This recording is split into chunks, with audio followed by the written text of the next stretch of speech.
दोस्तों नमस्कार। हमारा आज का विषय क्रिप्टोमिनोरिया मीन्स कैंसिल्ड मेंस्ट्रुएशन।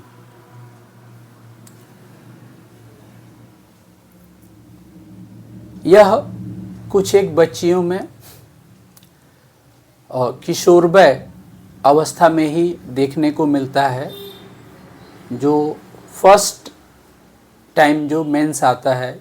चूँकि इसके पहले भी हम लोग वीडियो बनाने के क्रम में जिक्र किए हैं कि हम ऐसे समाज और ऐसी जगह से बिलोंग करते हैं कि जहाँ पर इन सब चीज़ों का जिसका एक प्रॉपर कंसर्न एजुकेशन होना चाहिए, उसे सामाजिक बंधनों के कारण से हम उस पर बहुत ज़्यादा कुछ एजुकेट नहीं करते हैं और इन सब वजहों से बच्चियों में तमाम प्रकार की इस तरह की विकृति पैदा होते हुए देखी जाती है और पाई जाती है। इस विषय को हम खूब अच्छे से और अच्छा विस्तार दें, उसके पहले आग्रह है कि अब तक अगर आपने हमारा चैनल सब्सक्राइब नहीं किया है तो कृपया लाइक और सब्सक्राइब करें। बेल आइकॉन पे बटन ज़रूर दबाएं, जिससे कि मेरे द्वारा जो कुछ भी वीडियो आप लोगों की सेवा में दी जाए वो आप तक आसानी से पहुंच सके। धन्यवाद। तो सर, आज हम सबसे पहले यही जानेंगे कि क्रिप्टोमेनोरिया होता क्या है और इसके होने का मुख्य कारण क्या है। तो सर, आप इसको विस्तार में बताएं। डॉक्टर श्रिया, दरअसल क्रिप्टोमिनोरिया मीन्स कैंसिल्ड मेंस्ट्रुएशन। दरअसल कुछ एक बच्चियों में, चूँकि ये एक नेचुरल प्रक्रिया है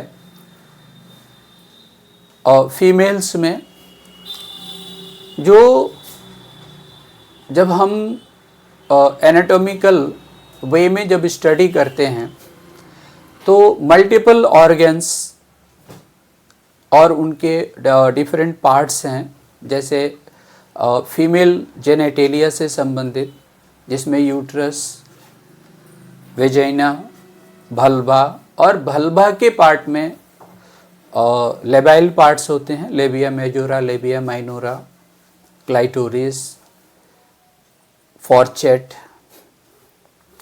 वैसे ही जो वेजाइनल इंट्रोइटस है उस पे एक इंटैक्ट टफ स्ट्रक्चर होता है जिसको हम हाइमेन कहते हैं।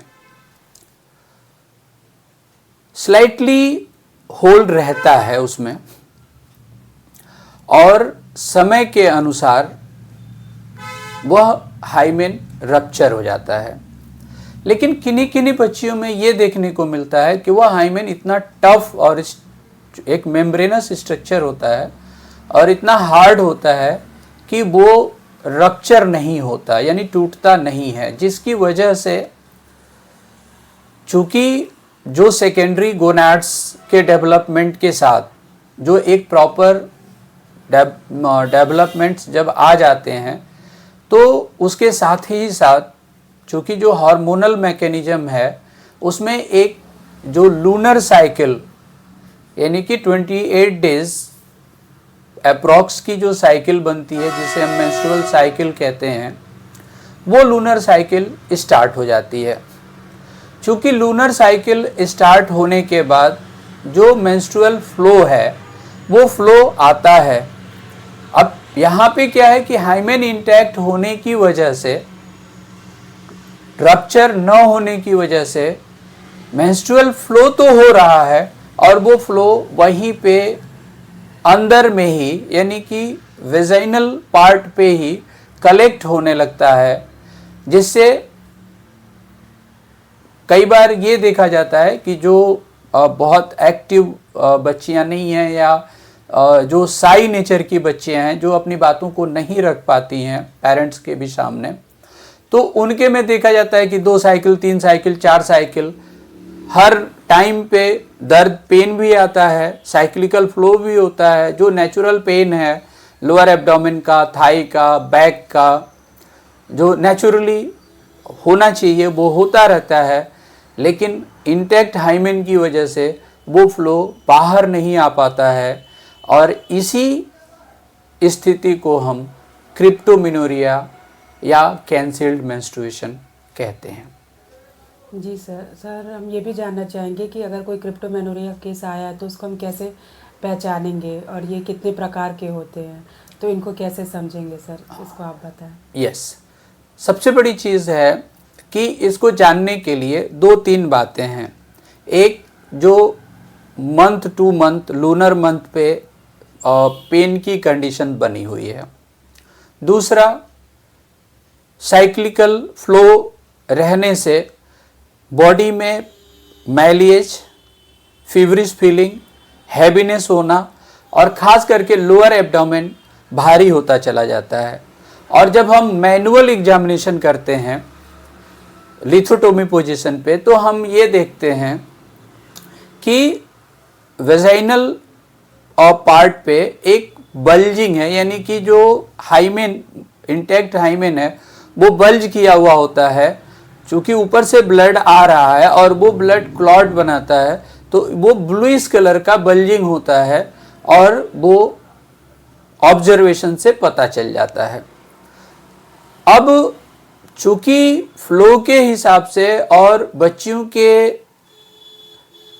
इंटेलिजेंसिया के हिसाब से, जैसे एक ही फ्लो आने के बाद अगर ऐसा कुछ हुआ और कीन ऑब्जर्वर बच्ची है तो उसने अपने पेरेंट्स को बता दिया तो बहुत कॉम्प्लिकेशन नहीं आते हैं और उसका जो मैनेजमेंट या ट्रीटमेंट आगे के पार्ट में बताएंगे वो हम अडॉप्ट कर लेते हैं। कुछ बच्चियां जो डल होती हैं, उतनी इंटेलिजेंट नहीं होती हैं तो वो बताती नहीं हैं, साई नेचर की हैं, इस वजह से भी अपनी बातों को नहीं बताती हैं। तो उस कंडीशन में देखने को मिलता है कि 2 cycle, 3 cycle, 4 cycle, 5 cycle attempt हो गया, तो वैसे कंडीशन में ब्लड भरता चला जाता है जो वेजाइनल कैनाल के बाद वो यूट्रस के अंदर आ गया। अब यूट्रस के अंदर आने के बाद अकॉर्डिंग टू यूट्रस, जिसका एक लैटिन नेम मेट्रा है, तो उसको ब्लड भरा हुआ है तो उस आधार पे उसका हम एक नाम देते हैं हीमैटोमेट्रोसिल। ठीक जब वो फैलोपियन ट्यूब में आता है तो चूंकि सैल्पिंग्स भी फैलोपियन ट्यूब का नाम है तो हीमैटोसैल्पिंग्स वो एक दूसरा कंडीशन डेवलप हो जाता है। तीसरा, अगर आगे भी डल बच्ची है और वो अटेंटिव नहीं है तो वो फिर आगे भी फ्लो कर जाता है, यानी कि फाइम्ब्रिया के थ्रू लोअर एब्डोमेन में आ जाता है और उस कंडीशन में पेल्विक हीमेटोसिल का हम कंडीशन उसका नाम देते हैं। इस तरह से ब्लड के एक्युमुलेशन के आधार पे यूट्रस में हुआ तो हीमेटोमेट्रोसिल बोला, फैलोपियन ट्यूब में हुआ तो हीमेटोसैल्पिंगोसिल्स बोल दिया और पेल्विक रीजन में आया तो पेल्विक हीमेटोसिल का हमने एक नाम दिया। इसी जगह पे कई बार क्या होता है कि आगे के क्रम में इन्फेक्शंस होते हैं और डिजनरेशन, ब्लड डिजनरेट करने लगता है। उस कंडीशन में वहां पे वो पस फॉर्म कन्वर्ट होने लगता है। अब अगर वो पस यूट्रस के अंदर है तो पायोमेट्रा, सैल्पिंग्स में है तो पायोसैल्पिंग्स और पेल्विक रीजन में है तो पेल्विक पायोसिल हम उसको नाम देते हैं और इस प्रकार से उसका हम विभेदन कर देते हैं। तो ये इसका सारा कंडीशन है। जी सर हम क्रिप्टोमेनोरिया का होम्योपैथिक ट्रीटमेंट क्या करेंगे और इसका मैनेजमेंट क्या है, तो सर ये आप बताएं। देखिए, जहाँ तक होम्योपैथिक ट्रीटमेंट की बात है तो चूंकि ये केस सर्जिकल है तो सबसे पहले हम क्या करते हैं कि जो हाइमेन है उसको क्रॉस सेक्शन से हम उसको क्रॉस सेक्शन में उसकी सर्जरी करते हैं और सर्जरी करने के बाद उसकी क्लीनिंग कर देते हैं। पस है या ब्लड है, जो कुछ भी है उसको हम क्लीन आउट कर लेते हैं। लेकिन होम्योपैथी में भी इसका स्कोप है कि जैसे हेमेटोसील या पायोसील का कंडीशन डेवलप किया है, उस कंडीशन में सेप्टिसीमिया, पाइमिया और अन्य कंडीशंस भी डेवलप हो जाते हैं, जिससे बच्ची को फीवर रहना, मैलेज होना, बॉडी एक होना, इवन वॉमिटिंग और अनिच्छा, भोजन से अनिच्छा हो जाना, इस तरह की भी चीज़ें डेवलप कर जाती हैं। तो वैसे कंडीशन में हमारी कुछ एक दवाएं हैं, जैसे आर्निका मोंटाना, पिट्यूटरी और बोथ्रोप्स जो ओफिडिया ग्रुप की दवा है, और साथ में एक दवा क्रोटेलस हॉरिडस भी स्नैक पॉइजन से ही बनती है। तो ये दवाएं अकॉर्डिंग टू सिम्टोमेटोलॉजी, हमेशा ध्यान रखना है कि होम्योपैथी रोगी का इलाज करती है, रोग का नहीं। तो रोगी के आधार पे अकॉर्डिंग टू देयर सिम्टम हम इसका ट्रीटमेंट देते हैं। मैनेजमेंट के तौर पे खाने पीने, रहन सहन, रिच प्रोटीन डाइट और न्यूट्रिटिव डाइट, उसके साथ में अगर फीवर है तो वैसे में हमें उपवास ज़रूर करा देना चाहिए, क्योंकि ज्वर की सबसे बढ़िया चिकित्सा उपवास चिकित्सा होती है। तो ये चीज़ हमें करना चाहिए, और इस तरह से अगर हम करते हैं तो इस समस्या से हम निजात पा सकते हैं। धन्यवाद। सर ने इसको बहुत अच्छे से मतलब बताया है और एक्सप्लेन किया है, तो सर उसके लिए बहुत बहुत धन्यवाद। Thank you.